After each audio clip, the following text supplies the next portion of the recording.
The coffee was already cold by the time I noticed it sitting on the counter. I poured it 40 minutes earlier, right after I got back from my morning walk, and then I got distracted pulling weeds along the front path and forgot all about it. That's the kind of thing that happens when you live alone. You pour a cup of coffee, and the morning just takes you somewhere else, and suddenly it's cold, and you're standing in the kitchen wondering where the time went. I'm 67 years old. My name is Frank. I worked 31 years as a mechanical engineer for a manufacturing company outside of Columbus, Ohio, and I retired 4 years ago with a decent pension, a paid-off house on Birchwood Lane, and what I thought was a pretty solid relationship with my son and his wife. I thought wrong, but let me back up. Because the story of what happened last October doesn't make any sense unless you understand who I am and what I'd been doing for the 5 years before it. My wife, Carol, passed away in 2018. Pancreatic cancer. She was diagnosed in March and gone by August. 5 months. That's all we got from the moment the doctor said the words to the moment I sat in a funeral home on a gray Tuesday afternoon, picking out a casket. 28 years of marriage, and then 5 months, and then silence. I don't talk about that period of my life much. Not because I'm hiding from it, but because there are some things that don't get smaller no matter how many times you describe them. You just carry them. After Carol died, my son Brendan and his wife Tiffany invited me to move into their spare bedroom. They had a 4-bedroom house in Glenbrook, about 12 miles from where I'd lived with Carol. Brendan said it made sense. He said I shouldn't be alone in that house with all those memories. He said they had the space and they wanted me close. I said yes because I was grieving and I was tired, and yes sounded easier than anything else. That was the first mistake. Not because living with family is wrong, but because I moved in without any clear understanding of what the arrangement actually was, and, in the absence of that clarity, it became something I never would have agreed to if someone had described it to me plainly at the start. Within a year, I was paying half the mortgage. Brendan had explained that it was just to help with expenses, that it was only temporary, that once he got a raise at work, things would settle down. I was getting my pension every month, and I had savings from the sale of the Birchwood house. So I said fine. Half the mortgage was about $1,100 a month. I thought of it as rent, essentially. Then the utilities got added.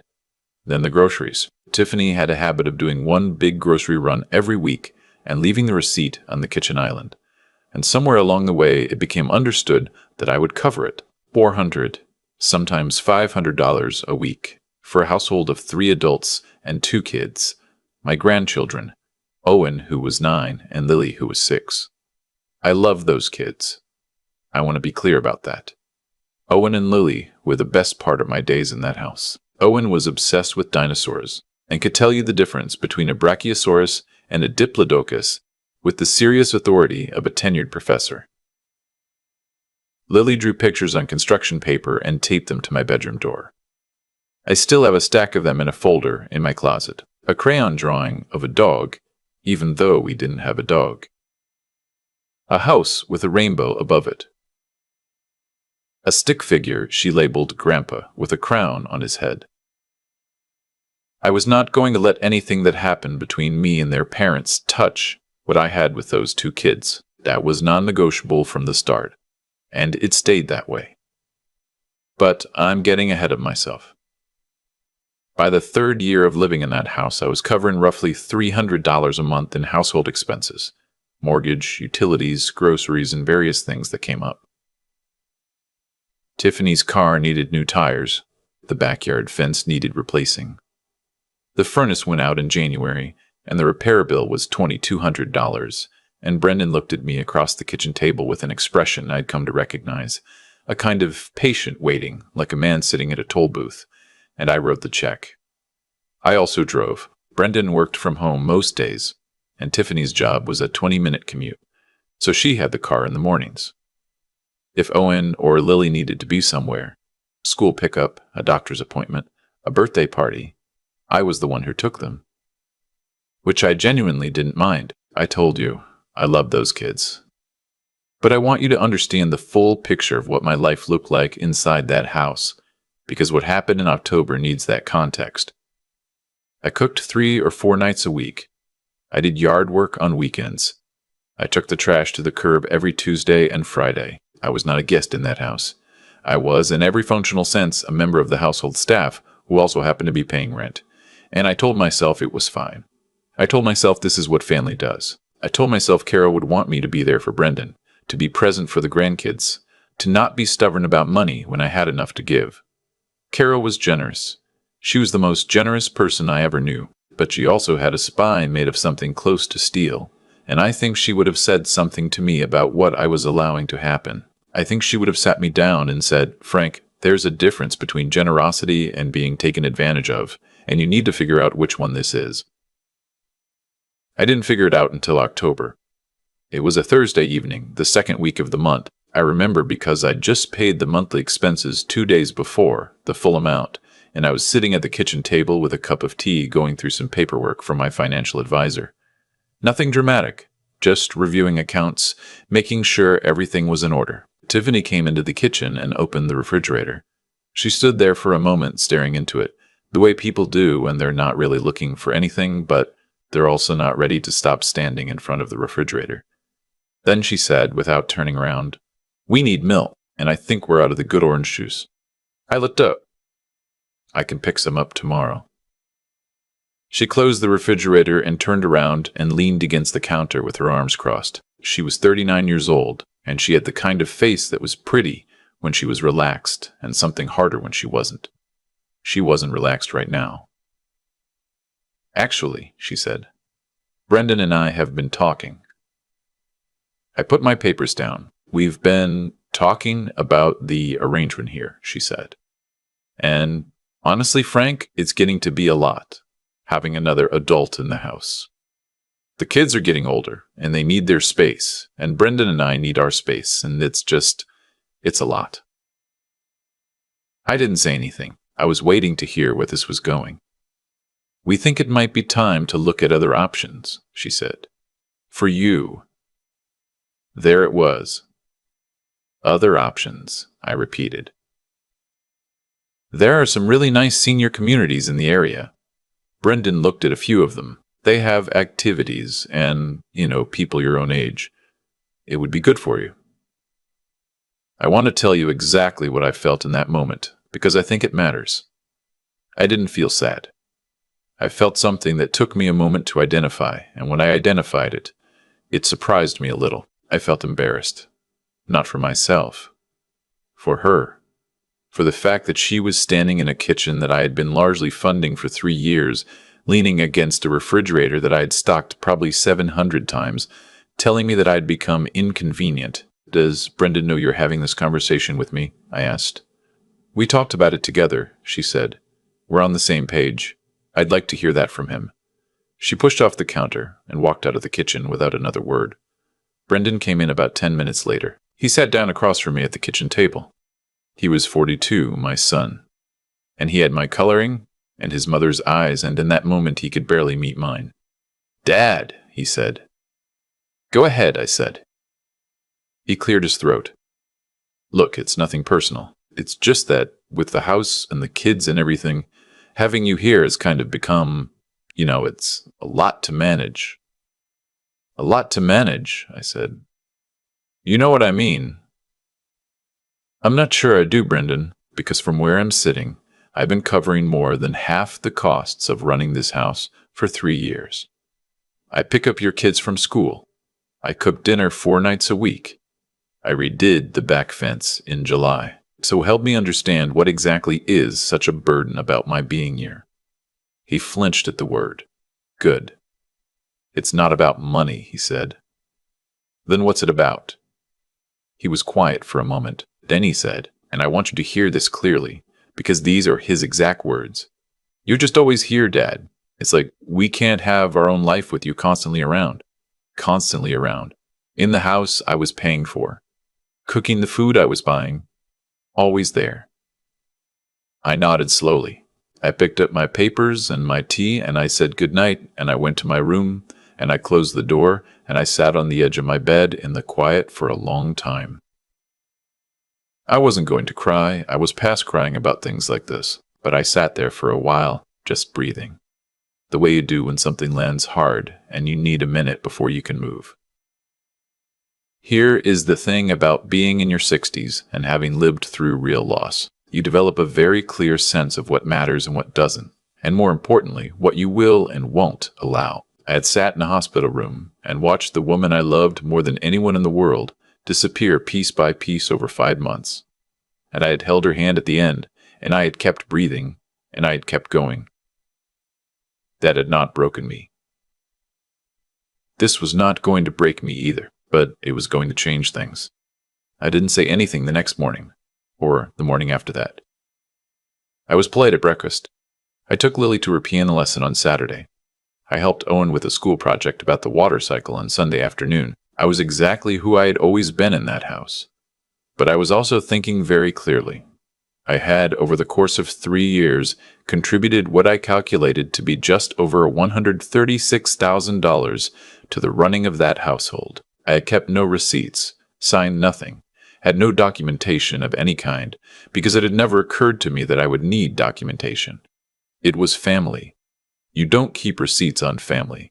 That was the second mistake. What I did have was a credit card that Brendan had asked me to add him and Tiffany to as authorized users about 18 months earlier.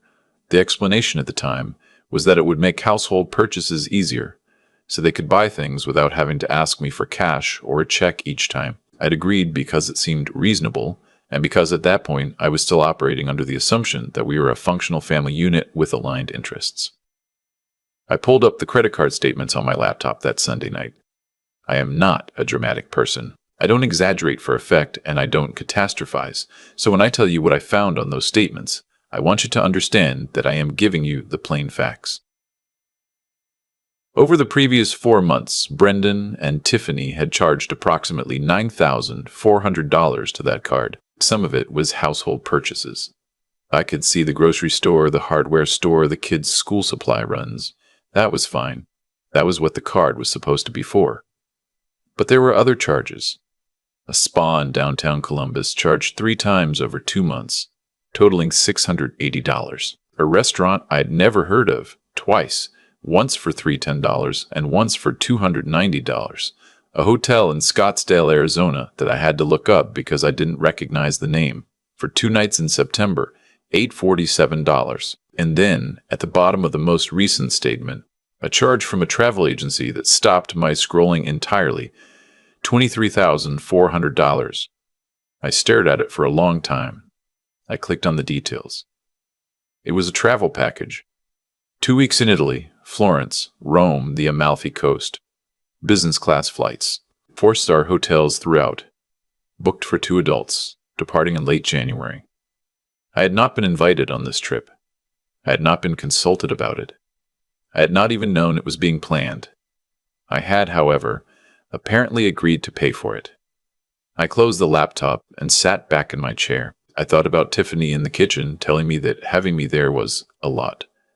I thought about Brendan saying I was constantly around and that they couldn't have their own life. I thought about 31 years of engineering work and the pension I'd earned and the savings I'd built and the $136,000 that had flowed out of my accounts and into that house over 3 years. I thought about Owen and Lily. I thought about Carol. And then I made some decisions. I did not confront them that night. I'm not an impulsive person. When something big needs doing, I preferred to do it right rather than fast. The first call I made was to my financial advisor, Ed, on Monday morning. I told him what I'd found and what I was planning to do. He was quiet for a moment, and then he said, "Frank, I've been waiting for you to call me about this for about 1.5 years. He helped me move the bulk of my savings into a new account that only I had access to. He also helped me draft a letter that we would send to the credit card company removing Brendan and Tiffany as authorized users." The second call was to a real estate agent named Donna, who I'd used back when I sold the house on Birchwood Lane after Carol passed. She was sharp and straightforward, and she remembered me. I told her I was in the market for something small, a 2-bedroom, maybe a townhouse or a condo, something with a yard, even a small one, because I liked having somewhere to put my hands in the dirt. She said she'd have some options for me within the week. The third thing I did was call my attorney, a man named Phil who I'd worked with for years, and I updated my will. I don't need to go into the details of what changed. But it changed. Then I waited. Not passive waiting, quiet, purposeful waiting. I kept my routine. I was present at dinner. I helped with the kids. I gave nothing away. The Italy trip came up at dinner on a Wednesday, about 10 days after I'd pulled up those statements. Tiffany mentioned it casually, the way you mention something you don't feel the need to explain or justify because you assume the funding is already settled. We finalized the itinerary for January, she said. The hotel in Florence has incredible reviews. I looked up from my plate. That sounds nice, I said. Where in Florence? She seemed pleased that I'd asked. She told me about the hotel, about the Uffizi Gallery, about a cooking class they'd booked outside the city. She talked about it for several minutes. Brendan smiled across the table. Owen asked if there were nights in Italy, and Lily wanted to know if they would bring her back a souvenir. Of course, baby, Tiffany said. I smiled and nodded and finished my dinner. That night, I called the travel agency. It took about 20 minutes. The representative confirmed the booking, confirmed the amount, confirmed that the card on file was mine. I explained that I'd not authorized this purchase and that I would be disputing the charge. She was professional about it. She asked if I wanted to cancel the booking or simply dispute the charge with the card company. I thought about it for a moment. I canceled the booking. Then I called the credit card company and removed Brendan and Tiffany as authorized users effective immediately. The representative asked if I'd like to issue a new card number for myself. I said yes. Then I called Donna and told her to go ahead and schedule those property viewings. I slept better that night than I had in months. The next morning, I was up early as usual, and I had the coffee going before anyone else came downstairs. Brendan came into the kitchen first, in his work-from-home outfit, the fleece and the worn-out jeans. He poured himself a cup and leaned against the counter and said, "Morning." "Morning," I said. "You hear anything from Donna about the condos?" He knew I was looking. I'd mentioned it briefly, said I'd taken their suggestion seriously and started looking at my options. He'd seemed relieved when I said it, which told me everything I needed to know about how genuine the "we want what's best for you" framing had been. "She sent a few listings," I said. "I'm going to look at a couple next week." "Good," he said. "Good for you, Dad." 3 days later, the cancellation notice arrived from the travel agency. I know this because Tiffany came into the living room at approximately 7:30 in the evening holding her phone with an expression I had not seen on her face before. Something between confusion and a particular kind of panic that happens when you realize the floor you've been standing on has a very different foundation than you thought. "The travel agency sent me a cancellation notice," she said. I was reading. I looked up. "For Italy," she said. "I know," I said. The room got very quiet. Brendan came in from the hallway, apparently having heard her voice. "What's going on?" he said. "The Italy trip was canceled," Tiffany said. She was still looking at me. "Frank canceled it." Brendan looked at me. "What?" "That booking was made on my credit card without my knowledge or consent," I said. I kept my voice level. This was important. Not cold, not heated, just clear. I didn't authorize it. So I canceled it and disputed the charge. "That's our canceled it and disputed the charge." "That's our trip," Tiffany said. Her voice had climbed slightly. "We planned that trip. We've been planning it for months." "On my card," I said. "You always pay for things," she said, "and I want you to notice the logic there, because it's worth noticing. You always pay for things." As if the habit of my generosity had transformed my money into a communal resource that existed for their use. "I did," I said. "I paid for a great many things in this house. I've been thinking about the numbers, actually. Over 3 years, I've contributed somewhere in the neighborhood of $136,000 to household expenses here, not counting the card charges." Brendan had gone pale. "And a few weeks ago," I continued, "you sat across this table and told me that having me here was too much, that I was in the way, that you couldn't live your life with me constantly around." I paused. I took that to heart. "So I'm moving out. I've found a place, actually. A 2-bedroom townhouse about 6 miles from here." I'll be out by the end of the month. Dad, Brendan started. I'm not finished, I said, and something in my voice made him stop. I've also removed you both from my credit card, and I've made some adjustments to other financial arrangements that we had discussed previously. I wasn't going to spell out the will. That was private, but I wanted them to understand that the arrangements they had counted on were not what they had been. I want to be clear that none of this affects Owen and Lily. My relationship with those kids is completely separate from what's happened between us, and I won't let it touch them. Tiffany said, "You can't do this." "I can," I said, "and I have." There was more after that. Raised voices, not from me. Some accusations I won't repeat because they don't deserve to be repeated. Brendan eventually sat down heavily on the sofa and rubbed his face with both hands and didn't say much at all, which I think was his version of beginning to understand what had happened. I went to bed that night at my usual time. The townhouse on Maple Creek Drive turned out to be better than I expected. 2 bedrooms, a small back patio, a patch of grass that gets good afternoon sun. The kitchen is smaller than what I had on Birchwood Lane, but it's well laid out, and the light in the mornings is very good, which matters to me more than I would have predicted before I lived through several years of bad light.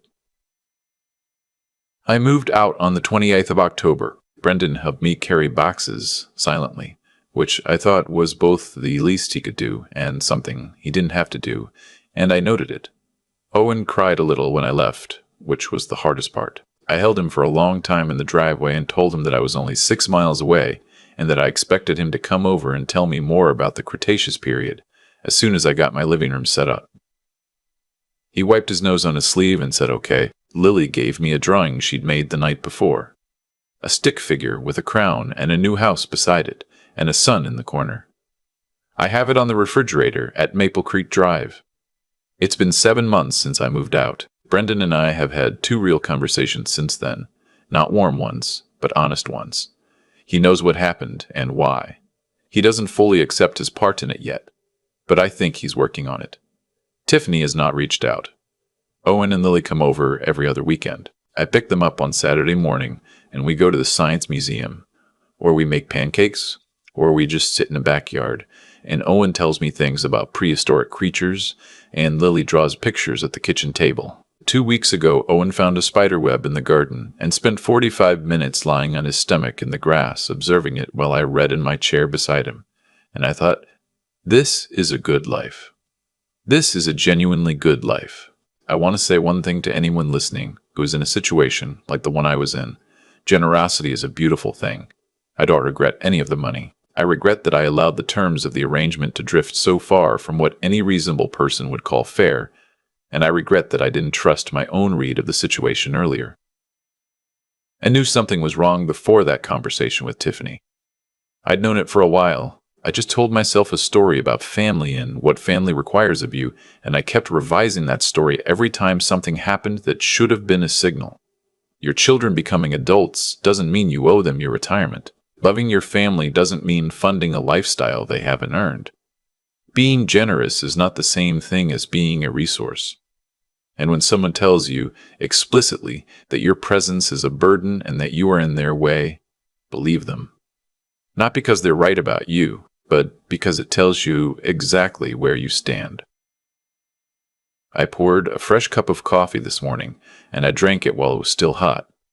Sitting on the back patio at Maple Creek Drive, watching a cardinal on the fence post at the edge of the yard. It stayed there for a long time, that bird, bright red against the gray wood, not in a hurry to go anywhere.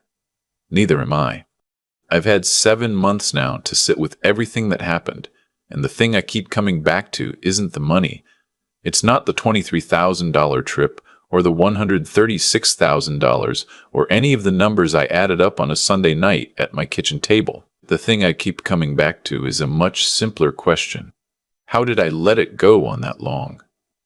I don't ask that to be hard on myself. I ask it because I think it's the honest question, and I've always believed that honesty, even when it's uncomfortable, even when it points back at you, is the only thing that actually moves you forward. Here's what I'd figured out.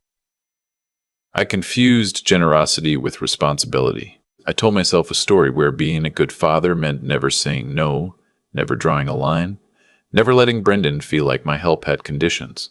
And for a while that story felt true. But somewhere in the third year of writing checks and stocking that refrigerator and sitting quietly while my own comfort and dignity got smaller and smaller, the story stopped being about generosity and started being about fear.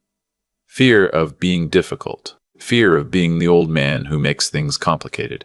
Fear that if I pushed back, I'd lose what little closeness I still had with my son.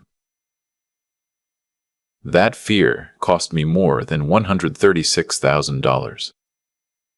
It cost me years of living in a way that didn't match who I actually am.